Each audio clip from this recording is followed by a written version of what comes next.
තමන්ගේ ජීවිතේ බොහොම නිදහසේ ගත කරන්න පුළුවන් හොඳම තැනකට තමයි අද අපි මිහිරිය වෙතින් ඔයාලව එක්කගෙන ඇවිල්ලා තියෙන්නේ. බදුල්ල කයිලගොඩ මම යන්න පාරේ කයිලගොඩ හන්දිය ඔටෝ මිරාජ් එකෙන් බහු කරලා කයිලගොඩ පන්සල පැත්තට එනකොට කයිලගොඩ පන්සලත් එක්කම තියෙන නිවසක්. පර්චස් 19මාරක ඉදිවිච්ච නිවසක්. තාමත් හොඳ තත්ත්වයේ තියෙන මම හිතන්නේ ඒ කාලේ උද්දම නේද? ජයභූමිය. අද ඔබට ලබා ගන්න අවස්ථාව තියෙනවා. චන්දන මෙතනට ආවම ඒ නිදහසේ ඉන්න පුළුවන් විතර ගන්න කෙනෙක්. ඒ විතරක් නෙවෙයි නේවාසිකාගාර. හොස්ටල් එකක් විදිහට කරගෙන යන්නත් පුළුවන්. මොකද ටෙක් එක තියෙනවා මේ පැත්තෙන් ඒත් එක්කම ටවුන් එකේ දැන්. හොස්පිටල් එකටත් කිට්ටුයි NTS එකේ තියෙනවා. ඒ දෙයකටත් ගන්න පුළුවන් තැන.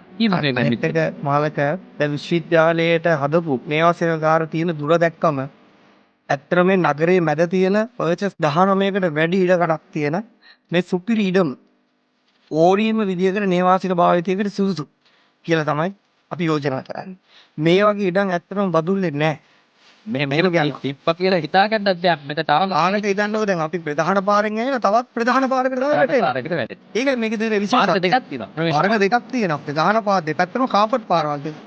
ඒකෝට ඒ නාගරික බව තිබුණාට මෙතන නාගරික බවෙන් ඇත්තටම විදිලා තියෙන්නේ.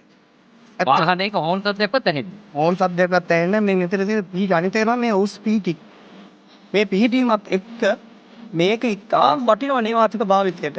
මේ කාර්ය බහුල ජීවිතයට නිදහසේ ඇවිල්ලා ඉන්න වෘත්තිකයෙක්ට සුපිරිටම කරලා මොකද අනිත් එක පාකින් වලට හොඳ ඉඩ තියෙනවා. හොඳටම ඉඩ තියෙනවා. ඉතින් මේ වගේ තැනක් අද අපි ඔයාලට ගෙනා තියෙන්නේ කයිලොගොඩ. මොකද දැන් බදුල්ල නගර සීමාවේ නගරයට විනාඩි 5ක්වත් යන්නේ නැහැ. මේ වගේ තැනක් මම හිතන්නේ මිහිරිය වගේ තැනකින් තමයි මේ වගේ තැනක් ඔයාලට ගන්න පුළුවන්කමත් ලැබිලා තියෙන්නේ. මාළට කියන්නේ මේකට ඕනෙම තැනක පයින් යන්න පුළුවන්. පයින් යන. නගරේ ඕනෙම තැනකට පයින් යන්න පුළුවන් තරම්. ඉතින් එබනම් කයිලොගොඩ පන්සලත් එක්කම තියෙන භූමියක් තමයි අපේ ඔයාලට වෙන්නේ. පර්චස් 19මාරක ඉඩමක හදපු සුපිරි නිවසක් මේ. අනිත් මාළක මේක දෙන්නේ කිසු තියලා ගන්නත් පුළුවන්. එහෙම ගන්නත් අවස්ථාවක් දෙන්නේ කිසු තියලා ගන්නත් පුළුවන්. අපිට ඕනේ මේ වටිනා භූමිය ඔබට ලබා දෙන්න විතරයි. එහෙමනම් මෙන්න ඔබට අවස්ථාව තියෙනවා. ඒ සඳහා අවශ්‍ය කොහොමද මේ ලෝන් එකක් ගන්න අවස්ථාව ලැබුණායි පහසුකම් අනෙකුත් පහසුකම් ඔක්කොම ආයතනය මගින් සපයා දෙන්න පුළුවන්. අපිට තියෙන අපේ ආදරණීය මාර්ගෝවෙන් එන්න කියන්නේ දැන් අවුරුදු 3ක් තමයි. මේවා තමයි අවුරුදු 3ක්. දැන් මාර්තු අන්තිම වීගෙන එන්නේ දැන් නේද? දවස් ටිකක් ගෙවෙනවා. ඔන්න අවුරුදු 3ක් ගප් විදියට බදුල්ල නගරේ කයිලොගොඩ ප්‍රදේශයෙන් පන්සලත් එක්කම තියෙන තැනක් තමයි මේ ඔබේ කරගන්න පුළුවන් වෙන්නේ. එහෙමනම් කතා කරන්නේ ඉක්මනින්ම මිහිලිය දේපල වෙන දාම් දෙත.